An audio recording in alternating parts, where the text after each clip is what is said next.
Welcome back to the Veterans Radio Show. Thank you so much for tuning in, whether you're tuning in from Facebook, YouTube, Twitter, LinkedIn, Amazon Live, and of course, our podcast listeners. On our Veterans Radio Show, we talk with heroes in action, making it happen for our veteran community. And I am your host, Ali Rivera. Without you, we would not be able to broadcast this segment. So hit that subscribe button if you haven't already. Please share this episode with another veteran and let's hear your thoughts while we are live, or if you're listening to the replay. We want to know what you think about the episode anyway. We love seeing your questions as they come in while we're live. So we do encourage that and we will answer your questions if you do submit them. So don't be shy. Today, we have another wonderful speaker. We have Nora Hanna, Executive Director of Until There's a Cure Foundation. So I want to welcome Nora to the show, and I want you to meet her and learn about her cause and how she's helping the general population as well as our veterans. Welcome, Nora. How are you? Thank you for having me. I'm really happy to be here. Thank you very much. Okay, so let's tell our public a little bit about you. Where are you located and what is it that you are working on right now? So we're located in the San Francisco Bay Area. We've been around since 1993. We were started by two moms who were worried about the future for their children. And we were the first nonprofit of any kind to use a bracelet to raise funds and awareness for a disease. Mm-hmm. And we've reinvested over $23 million. And the idea is you put the bracelet on and you keep it on until there's a cure. So we fund direct care services, prevention, education, vaccine research, and development. Oh, that's a lot. That's huge. So are you federally funded or do you mostly rely on personal donations? We rely on bracelet sales and personal donations. We do not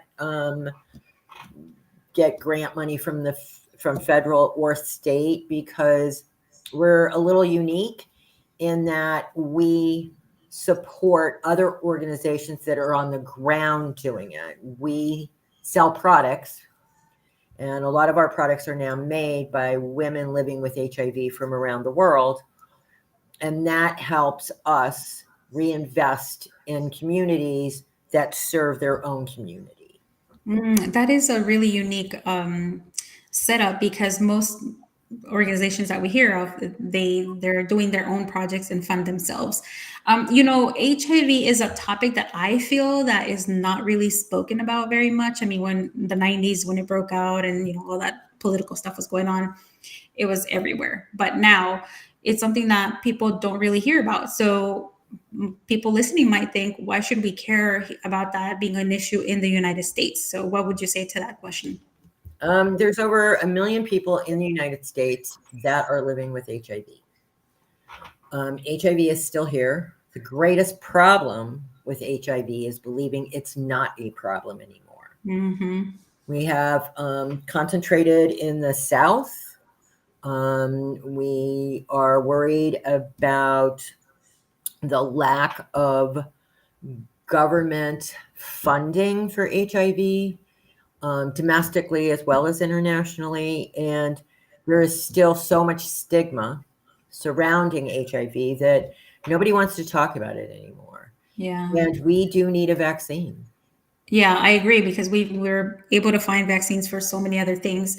And I feel like, yes, it is still very much stigmatized because I remember, I was a kid when in the 90s when it was all over the news, and I know that they had this stigma of like, oh, you were morally wrong and that's why you got it, therefore we're not going to help you. So Right. do you feel like that's still the main issue, or is it just that people don't believe that it's really as deathly as it was or as common?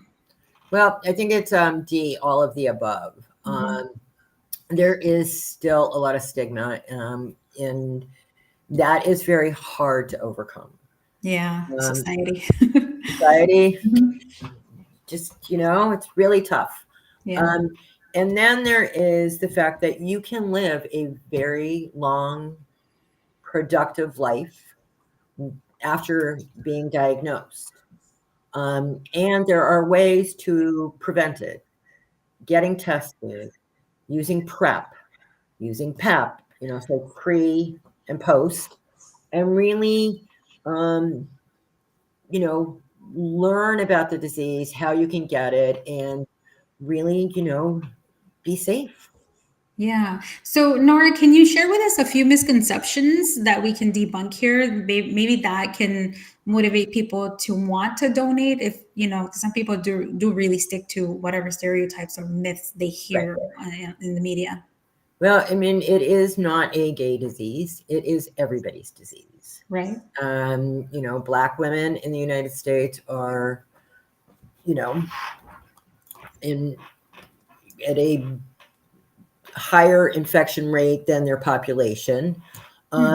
Worldwide, we have children in all parts of the world that are born HIV positive.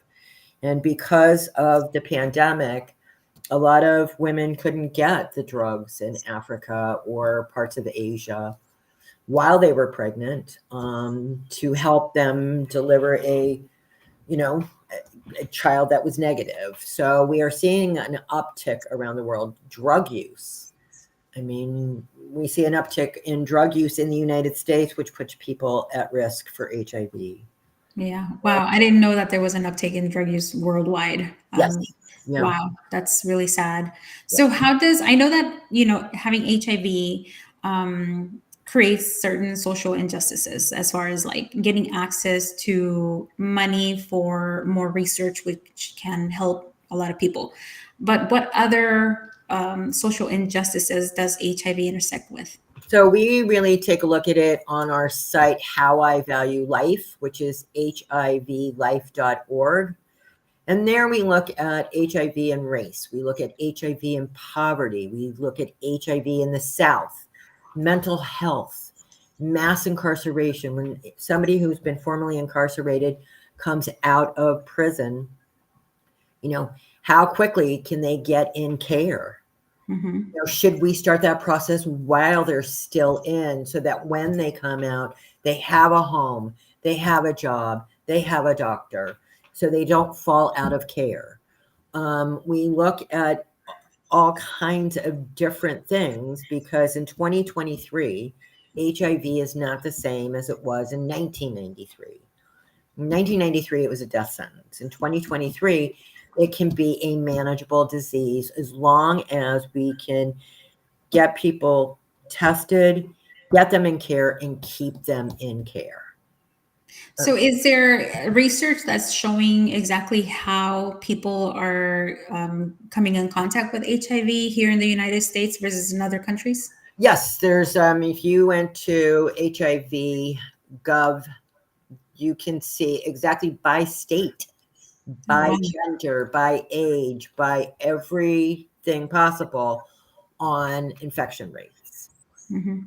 And Yeah. what we're just trying to do is take away that stigma and really fund a cure. We need a cure. It's not easy.